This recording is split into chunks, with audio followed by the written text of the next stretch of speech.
이 시간에는 오늘 하나님께서 우리에게 주시는 말씀 봉독하도록 하겠습니다. 마태복음 21장 1절에서 11절의 말씀인데요, 저와 여러분 한 절씩 교독하도록 하겠습니다. 그들이 예루살렘에 가까이 와서 올리브 산 기슭에 있는 벳바게에 이르자 예수께서는 두 제자를 보내시며 그들에게 말씀하셨습니다. 너희는 저 건너편 마을로 가라. 거기에 가면 나귀 한 마리가 나귀 새끼와 함께 묶여 있을 것이다. 그 나귀들을 풀어서 내게로 끌고 와라. 만일 누가 너희에게 무슨 말을 하거든 주께서 필요로 하신다고 말하라. 그리하면 나귀들을 곧 내어줄 것이다. 이는 예언자를 통해 하신 말씀을 이루시려는 것이었습니다. 시온의 딸에게 말하라. 보라, 너희 왕이 너희에게 오신다. 그분은 겸손하셔서 나귀를 타셨으니 어린 나귀 곧 멍에 매는 짐승의 새끼다. 제자들은 가서 예수께서 시키신 대로 했습니다. 그들은 나귀와 나귀 새끼를 끌고 와서 그 등 위에 자기들의 겉옷을 얹었습니다. 그러자 예수께서 그 위에 앉으셨습니다. 큰 무리가 겉옷을 벗어 길에 폈고 어떤 사람들은 나뭇가지를 꺾어서 길에 깔기도 했습니다. 앞서가는 무리들과 뒤따라가는 무리들이 외쳤습니다. 다윗의 자손께 호산나, 주의 이름으로 오시는 분께 복이 있도다. 지극히 높은 곳에서 호산나. 예수께서 예루살렘에 들어가시자 온 성이 떠들썩해졌습니다. 사람들이 물었습니다. 이 사람이 누구요? 함께 읽겠습니다. 우리가 대답했습니다. 이분은 갈릴리 나사렛에서 오신 예언자 예수라오. 아멘. 네, 오늘은 종려 주일입니다. 오늘 본문에 나와 있는 예루살렘 입성, 영어로는 triumphal entry, 곧 승리의 입성을 기억하는 날이며 예수님께서 십자가 죽음을 위해 예루살렘에 입성하신 것을 기념하는 날입니다. 이 사건은 사복음서에 다 기록되어 있는 사건으로서 그만큼 예수님의 사역의 중요한 부분인 것을 볼 수 있습니다. 그렇다면 도대체 이 사건은 왜 중요한 것일까요? 오늘 본문을 통해서 이 사건에 대해서 더 알아보도록 하겠습니다. 1절에 보시면 예수님은 베다니를 지나서 벳바게에 이르시게 됩니다. 베다니, 이 도시 이름의 뜻은 무화과의 집 혹은 가난한 자들의 집을 뜻했으며 벳바게의 뜻은 익지 않은 무화과 집을 의미하며 둘 다 예루살렘 동쪽에 위치한 감람산, 다른 말로는 올리브산에 위치한 곳이었습니다. 예수님은 벳바게에 이르셨을 때 두 제자를 불러서 말씀하십니다. 2절, 3절의 내용입니다. 그들에게 말씀하셨습니다. 너희는 저 건너편 마을로 가라. 거기에 가면 나귀 한 마리가 나귀 새끼와 함께 묶여 있을 것이다. 그 나귀들을 풀어서 내게로 끌고 와라. 만일 누가 너희에게 무슨 말을 하거든 주께서 필요로 하신다고 말하라. 그리하면 나귀들을 곧 내어줄 것이다. 아멘. 예수님께서 왜 말을 구하지 않으시고 나귀를 구하셨는지 생각할 수 있지만 성서시대에는 말은 많이 없었고 대부분 전쟁할 때만 사용했습니다. 그리고 다른 복음서에서는 새끼 나귀만 나오는데 마태복음에서만 나귀와 새끼 나귀가 같이 나옵니다. 이 차이점을 보고 성경의 모순이라고 하는 사람들도 많지만 어떻게 보면 어미 나귀와 새끼 나귀가 함께하는 것이 자연스러운 일이라고 볼 수 있습니다. 많은 군중들에게 둘러싸이게 될 텐데 새끼 나귀가 놀라지 않기 위해서 어미 나귀가 함께 한 것일 수도 있습니다. 또한 예수님께서 이 나귀와 나귀 새끼를 한꺼번에 타신 것이 아니고 돌아가면서 타셨을 것으로 보기도 합니다. 그리고 예수님은 두 제자들에게 비밀번호를 가르칩니다. 어떤 코드, 시크릿 코드를 가르칩니다. 바로 주께서 필요로 한다, 주께서 필요로 하신다 라고 하면 누가 물어보더라도 나귀를 가져가는 것을 허락할 것이라고 하십니다. 예수님은 이미 주인이 나귀들을 빌려줄 것을 알고 계셨었고 이 모든 것을 이미 알고 계셨습니다. 4절 5절에는 이렇게 나와 있습니다. 이는 예언자를 통해 하신 말씀을 이루시려는 것이었습니다. 시온의 딸에게 말하라. 보라, 너희 왕이 너희에게 오신다.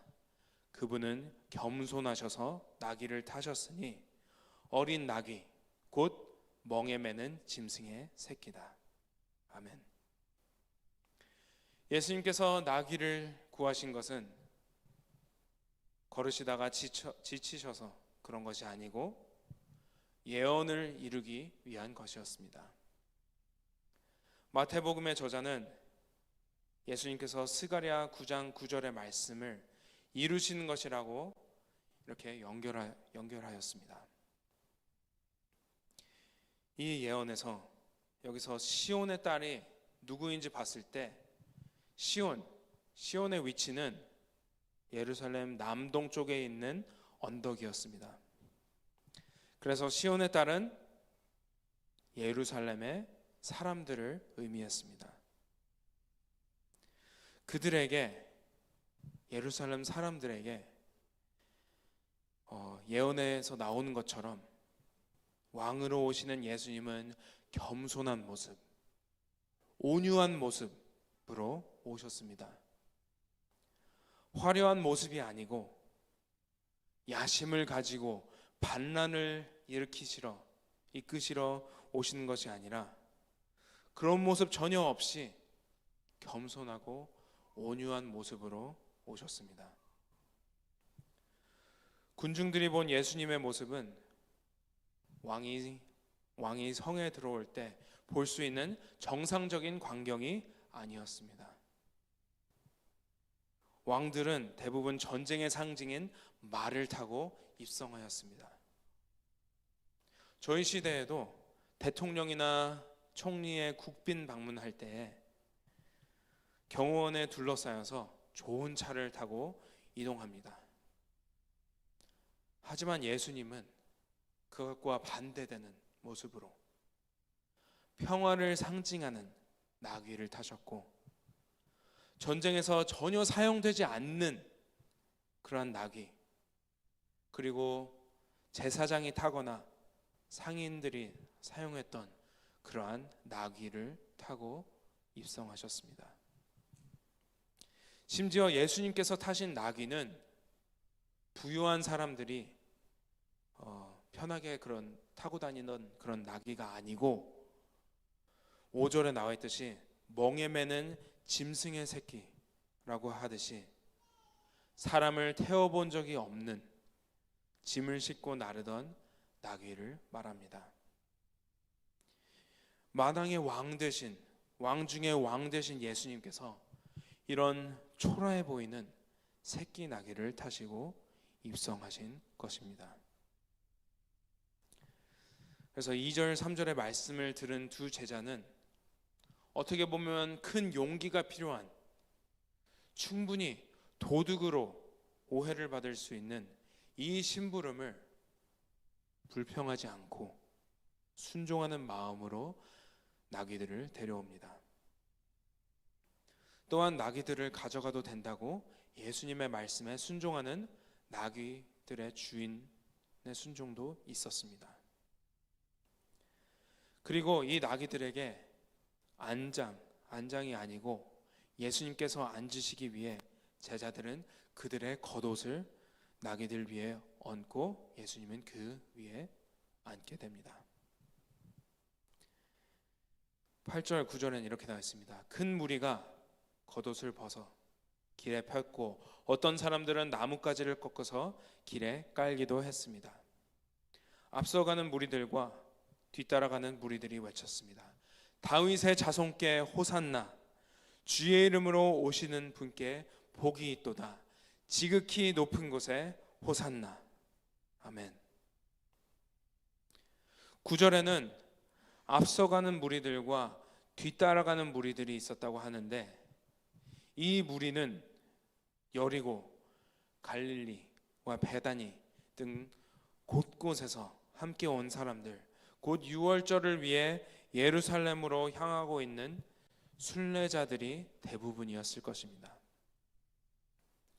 이 중에는 베다니에서 나사로의 부활에 대해서 목격하고 들은 사람들도 많았을 것이고, 이미 예수님과 예수님의 부활, 예수님의 기적들에 대해서 듣고 알고 있었던 사람들이 사방에서 몰려들고 있었던 것입니다. 이 군중들은 앞뒤에서 환호를 하며 8절에 나왔듯이 자신들의 옷과 나뭇가지를 길에 깔읍니다. 왕을 대접할 때 하는 행위를 하며 당시 사람에게는 소중한 재산인 자신의 겉옷을 길에 깔았습니다. 그리고 나뭇가지를 바닥에 깔았다고 하는데, 종려나무, 영어로는 palm tree, 종려나무 가지를 말하며 이 바닥에 깔기도 하고 이렇게 흔들기도 하면서, 이 종려나무는 승리를 상징하는 나무이기 때문에 그래서 예수님께서 승리의 입성을 하시는 것입니다. 그래서 예수님 가시는 길을 이 카펫처럼 군중들은 앞길을 만들고 있었습니다. 제가 대학생 때 결혼식을 많이 못 가봤었습니다.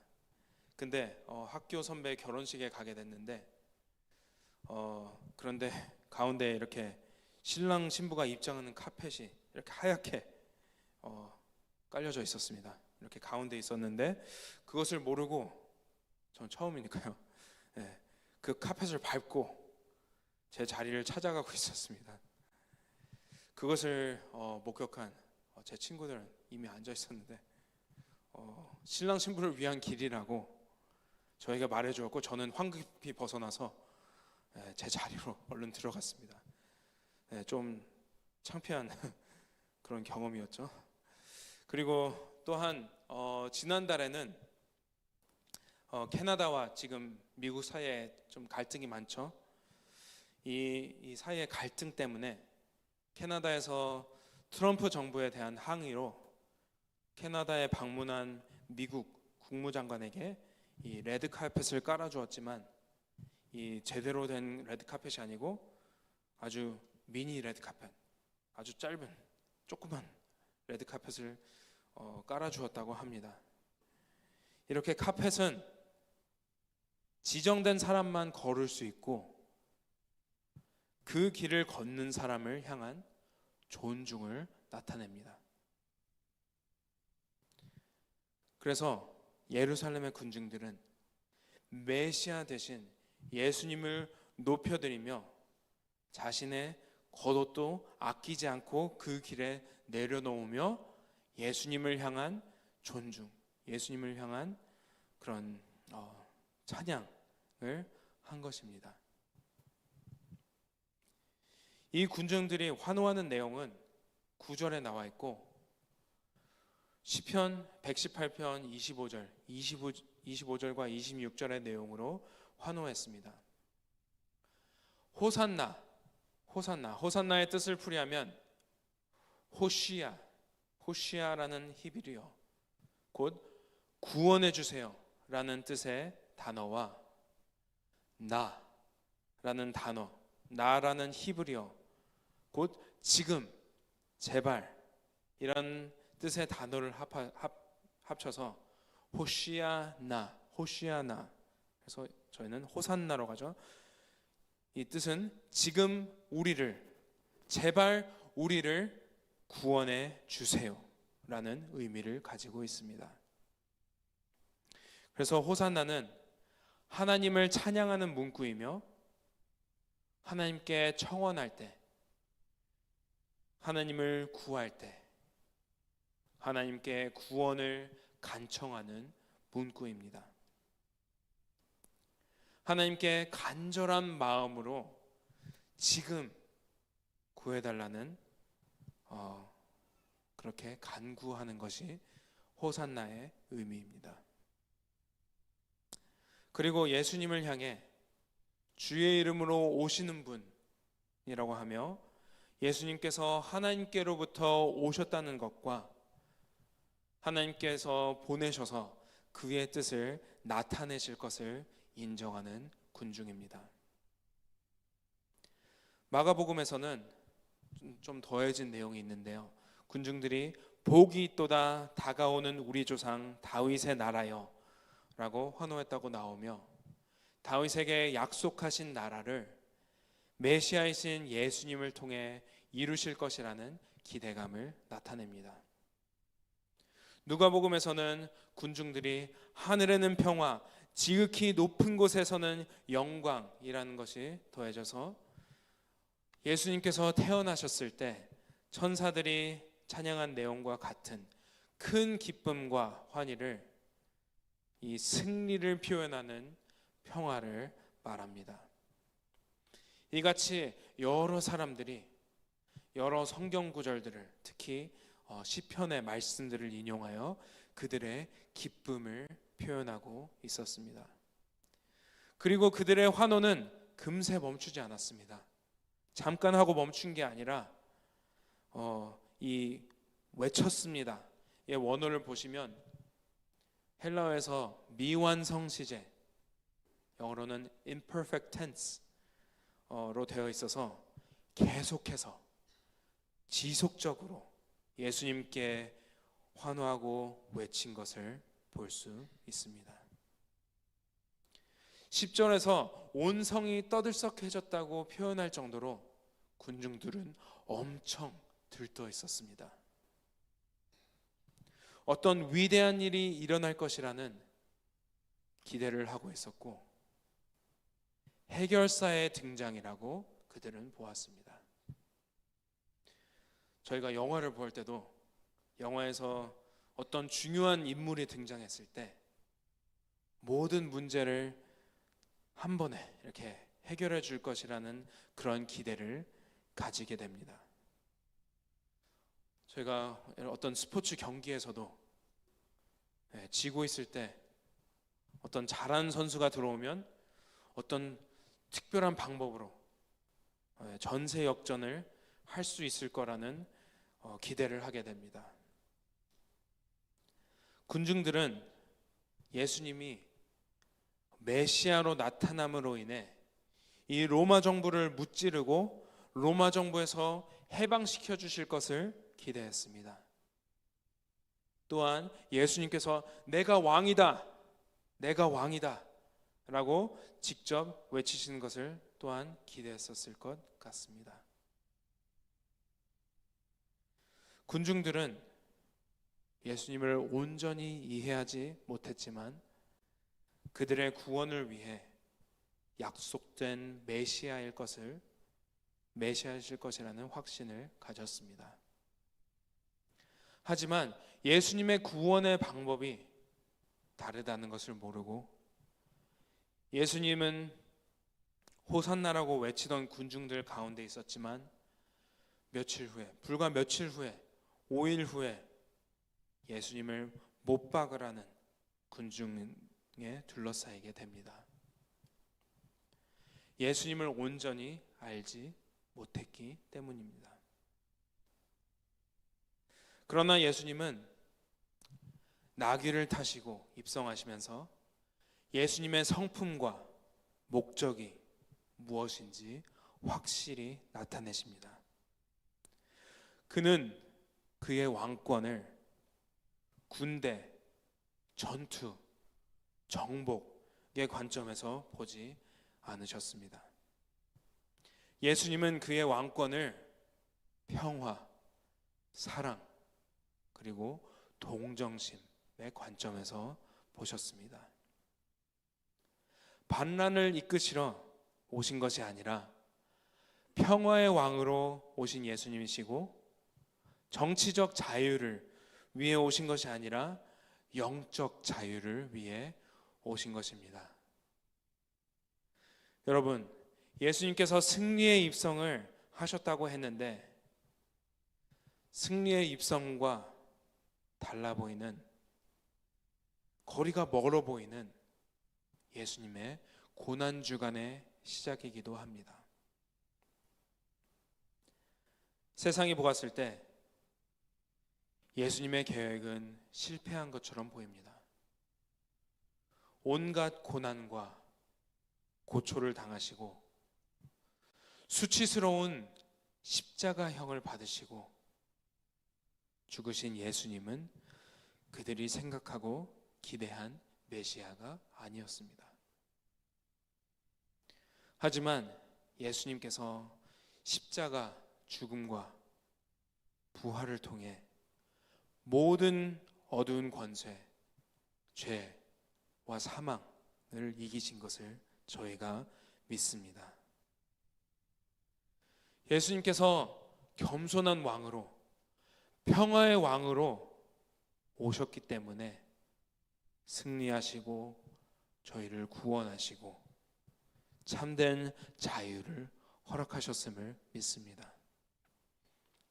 특히 이번 고난주간에는 저희를 사랑하셔서 큰 고난 당하신 예수님을 기억하고 저희도 예수님을 사랑하는 마음으로 예배하며 그 사랑을 전하는 저희가 되도록 주님의 이름으로 축복합니다. 아멘. 시간 함께 찬양하기 원합니다.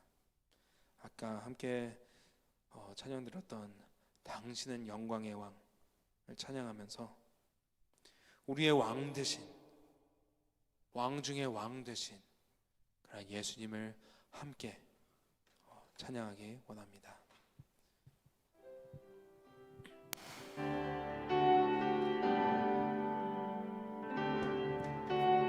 당신은 영광의 왕,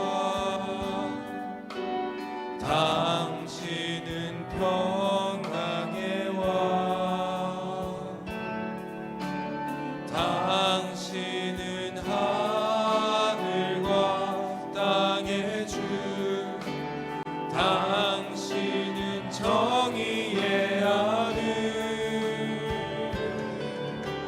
천사가 무릎 꿇고 예배하고 찬송하네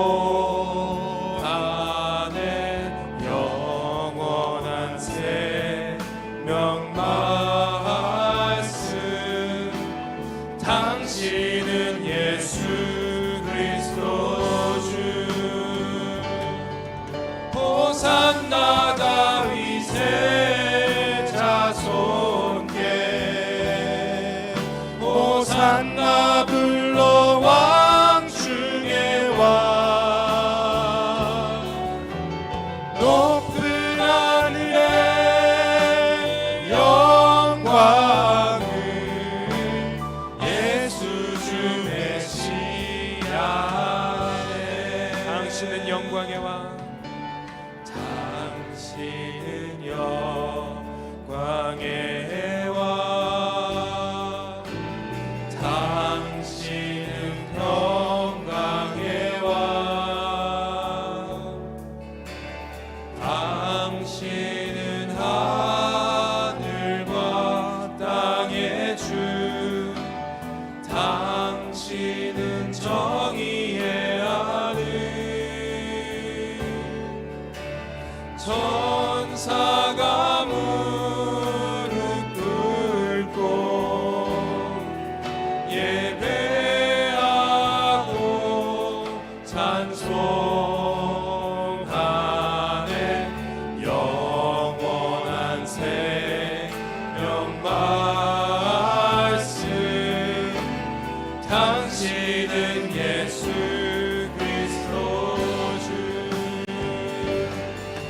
호산나 다윗의 자손께 호산나 불러 왕 중의 왕 높은 하늘의 영광을 예수 주 메시아 호산나 다윗의 자손께 호산나 다윗의 자손께 호산나 불러 왕 중의 왕 높은 하늘의 영광을 예수 주 메시아네.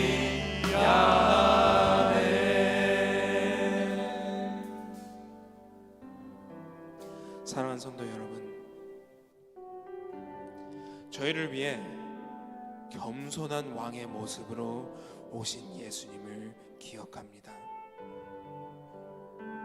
저희를 사랑하셨기에 고통과 죽음을 마다치 않으시고 저희를 위해 유월절 어린 양이 되셨습니다.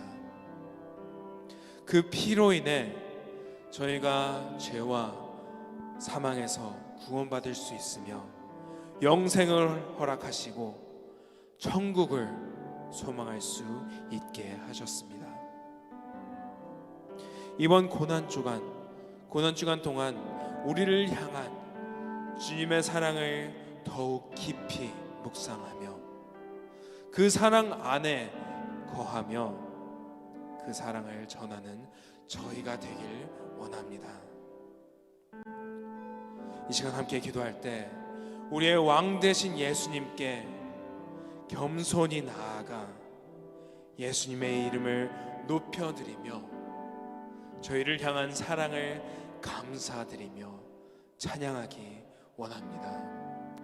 이 시간 함께 기도하겠습니다. 호산나 다윗의 자손께 호산나 불러 왕 중의 왕 높은 하늘의 영광을 예수 주 메시아에 호산나 다윗의 자손께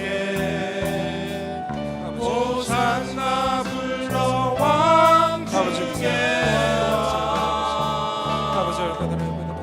높은 하늘의 영광을 예수 주 메시아에.